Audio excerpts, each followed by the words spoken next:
Hey guys, இன்றைக்கான வீடியோவில் நம்ம என்ன பார்க்க போகிறோம் அப்படின்னா, டிவிஎஸ் கம்பெனியோட இந்த ரைடர் அப்படின்ற மாடலோட செயின் மெயின்டெனன்ஸ் வீடியோ தான். எதுக்காக இந்த செயின் மெயின்டெனன்ஸ் நான் இப்போ போடுறேன் அப்படின்னா, நாளைக்கு ஆக்சுவலாக நான் ஒரு ட்ரிப் ஒன்று போகிறேன். இந்த ட்ரிப்புக்காக தான் இந்த மெயின்டெனன்ஸ் வீடியோ. பைக்கை பொறுத்த வரைக்கும் எல்லோரும் அந்த பின்னாடி இருக்க அந்த பெரிய ஸ்ப்ராக்கெட்டை எல்லோரும் ஈஸியாக க்ளீன் பண்ணிடுறாங்க. பட் இந்த ஃப்ரண்ட்டில் இருக்க இந்த சின்ன சைஸ் ஸ்ப்ராக்கெட் உள்ளே இருக்கிறத அந்த கார்டை கழட்டி அதை க்ளீன் பண்ண மறந்துடுறாங்க.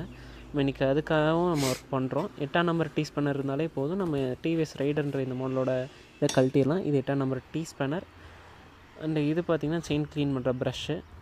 இது பார்த்திங்கன்னா இது வேசாக்ஸ் அப்படின்றது நல்லாயிருக்கும்னு நினச்சி வாங்கினேன். இந்த செயின் ப்ரஷ்ஷோட 290, பட் அந்தளவுக்கு ஒர்த்தபுளாக இல்லை. இது பார்த்திங்கன்னா WD-40 செயின் லூபிங்காக.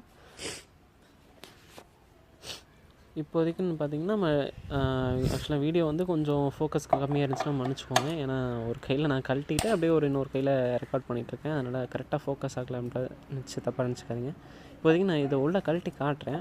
உங்கள் வண்டியில் நீங்கள் ரொம்ப நாளாக மெயின்டைன் பண்ணாமல் இருந்தீங்கன்னா இன்னுமே டஸ்ட் அதிகமாக தான் இருக்கும். நான் ஆக்சுவலாக ஒரு 2 வீக்ஸ் முன்னாடி நான் இதை கழட்டி க்ளீன் பண்ணேன். அண்ட் நீங்களும் இதை கழட்டி க்ளீன் பண்ண மறந்துடாதீங்க. உள்ளே நான் கழட்டி உங்களுக்கு எப்படி இருக்குன்னு காட்டுறேன். ஒரு 2 வீக்ஸ் முன்னாடி கழட்டி க்ளீன் பண்ண எனக்கே எந்த நிலமை அப்படின்னா, நீங்கள் கழட்டி க்ளீன் பண்ணுறது எவ்வளோ முக்கியமான ஒரு விஷயம் அப்படின்றது உங்களுக்கு புரியும். இது இப்போ ஆக்சுவலாக எங்களை இந்த 8ஆம் நம்பர் டீஸ் பண்ணரே போதுமானது. பக்கத்தில் பார்த்திங்கன்னா ஒரு ஸ்க்ரூ ட்ரைவர் மாதிரி வச்சு இது இருக்கும். பட் அது ஆக்சுவலாக டம்மி தான். நம்ம இந்த 8ஆம் நம்பர் டீஸ் பண்ணரை வச்சு அந்த செயின் ஸ்ப்ராக்கெட்டோட கார்டை கழட்டிடலாம் நமக்கு.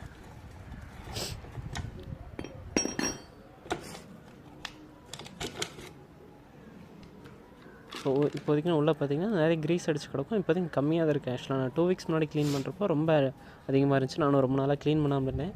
நீங்கள் கம்பெனியில் சர்வீஸ் கொடுத்திங்கன்னா கூட இதை கரெக்டாக க்ளீன் பண்ணுவாங்களா என்னன்றதை நீங்கள் நோட்டீஸ் பண்ணிக்கோங்க. கொஞ்சம் நேரம் கழிச்சு நம்ம க்ளீன் பண்ணதுக்கப்புறம் நம்ம அந்த க்ளீனர் வச்சு க்ளீன் பண்ணிட்டோம். இன்னும் லூபிங் எதுவும் அடிக்கவே இல்லை. இது பிஃபோர் அண்ட் ஆஃப்டர் பார்த்துக்கோங்க. நம்ம ஸ்டார்ட் பண்ணுறப்போ எப்படி இருந்துச்சு அப்படின்றத பார்த்துக்கோங்க. இப்போ வந்து எல்லாத்தையும் க்ளீன் பண்ணி வச்சிட்டோம். ஃப்ரண்ட்லேயுமே பார்த்திங்கன்னா நல்லா நீட்டாக க்ளீன் பண்ணி வச்சுருக்கோம். இதுக்கப்புறம் பேலன்ஸ் வந்து இந்த WD-40 எடுத்து செயினை லூப் பண்ணுறது மட்டும்தான். நான் அதையுமே இந்த கிளிப்பை ஆட் பண்ணுறேன். ஆக்சுவலாக அதையுமே நான் ஒரு கையில் ரெக்கார்டும் பண்ணிவிட்டு WD-40 அந்த செயினை டயரை சுற்றியும் பண்ண முடியல. நீங்கள் டயரை எப்படியும் க்ளீன் பண்ணுறப்போ மெயினாக நீங்கள் ஸ்டார்ட் பண்ணி க்ளீன் பண்ண வேணாம், உங்கள் கையிலே க்ளீன் பண்ணுங்கள். நீங்கள் இந்த மாதிரி ரெக்கார்ட் பண்ண மாட்டீங்கன்னு நினைக்கிறேன். நீங்கள் ரெக்கார்ட் பண்ண மாட்டிங்கன்னா நீங்களே வச்சு சுற்றி க்ளீன் பண்ணிக்கோங்க. ஸ்டார்ட் பண்ணிவிட்டு க்ளீன் பண்ணி அந்த மாதிரி கை மாட்டிக்கிட்டுச்சுன்னா கையே போயிடும், ஒரு விரலே கட்டாயிரும். அதனால் வண்டியோட செயின் க்ளீன் பண்ணுறப்போ எப்போவும் சேஃப்டி தான் முக்கியம். ஸ்டார்ட் பண்ணிவிட்டு எதுவும் பண்ண வேண்டாம்.